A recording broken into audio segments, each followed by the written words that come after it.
Nuestra tabla trata sobre el paradigma racional tecnológico o sobre el Taylorismo. Con respecto al título de los libros consultados, encontramos las técnicas de racionalización del trabajo y los principios de la administración científica. El año de publicación del Taylorismo fue alrededor de 1911 y, como su propio nombre indica, el autor más representativo fue Frederick Winslow Taylor. El Taylorismo fue un método de organización industrial, cuyo fin era aumentar la productividad y evitar el control que el obrero podía tener en los tiempos de producción. Está relacionado con la producción en cadena, mejor dicho. Taylor elaboró un sistema de organización racional del trabajo que se basa en la aplicación de métodos científicos de orientación positivista y mecanicista al estudio de la relación entre el obrero y las técnicas modernas de producción industrial. Su obsesión por el tiempo productivo lo llevó a trabajar el concepto de cronómetro en el proceso productivo, por lo que realizó un estudio con el objetivo de eliminar los movimientos inútiles de los obreros, con el deseo de aprovechar al máximo el potencial productivo de la industria y establecer por medio de cronómetros el tiempo necesario para realizar cada tarea específica. Bueno, yo ahora voy a hablar sobre la estructura, la función y los antecedentes históricos de este paradigma, del Taylorismo. Y bueno, vamos a comenzar con la estructura.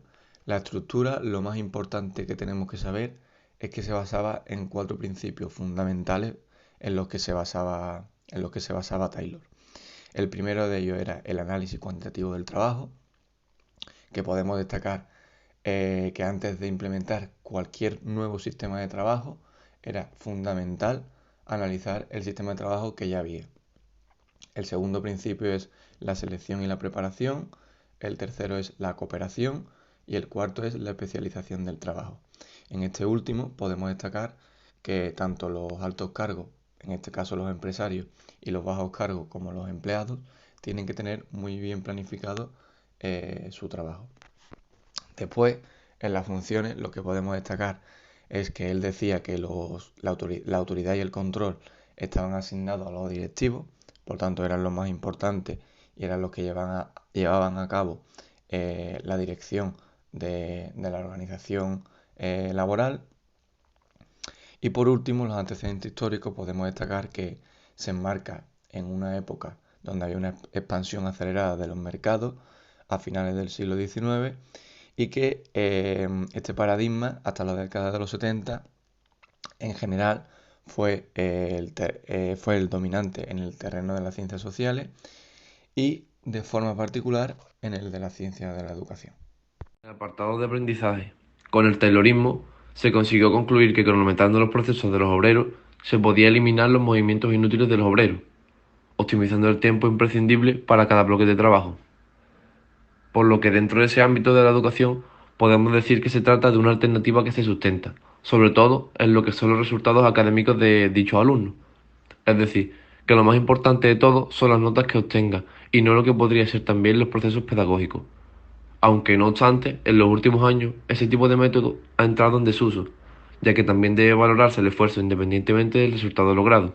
En este apartado, que son las características, el taylorismo se resume en la siguiente. La producción se realiza en grandes cantidades. El objetivo fundamental es producir más con menor coste a través de aumento de la productividad de la mano de obra. Pretende estandarizar los procesos de producción. Para asegurar su correcto funcionamiento, se vuelve esencial la planificación y la supervisión. Todos los procesos son analizados para mejorar su eficiencia al máximo. Y por último, fomentar la motivación de los trabajadores mediante el pago de primas asociadas al rendimiento. Según el tipo de liderazgo, el taylorismo es autocrático. En este sistema de liderazgo, el líder es el que toma todas las decisiones sin consultar con el grupo y dificulta la aportación de ideas por parte del mismo. El control se pasaba de los obreros a los directivos de la empresa para poder poner fin al forcejeo que se producía entre los trabajadores y empresarios con respecto a los estándares de productividad. En el taylorismo se necesita de una autoridad encargada de establecer el plan global, de fijar los objetivos de la organización y de la producción y de vigilar toda etapa individual de la producción. Estas directrices también incluyen las distintas prescripciones sobre la manera en que se ha dividido y estructurado. A continuación vamos a tratar las ventajas y los inconvenientes de esta teoría. Entre las ventajas se encuentra conseguir más eficiencia en los procesos de producción, lo que se resume en conseguir más cantidad de productos en menos tiempo posible.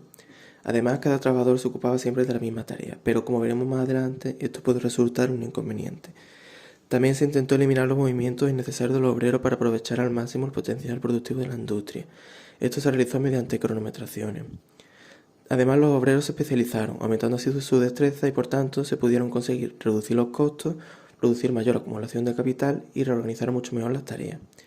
Pasando ahora a los inconvenientes, en este sistema de división del trabajo, si hacemos que un individuo realice una actividad diferente a la que está acostumbrado a realizar, vamos a conseguir que baje tanto su rendimiento personal como el de la propia empresa.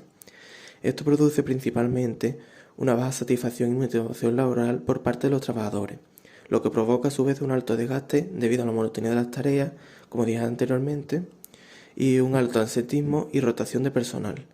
También se daban malas relaciones laborales entre los empleados, y todo esto se refleja en una reducción de la calidad de producción y por tanto una reducción de los salarios.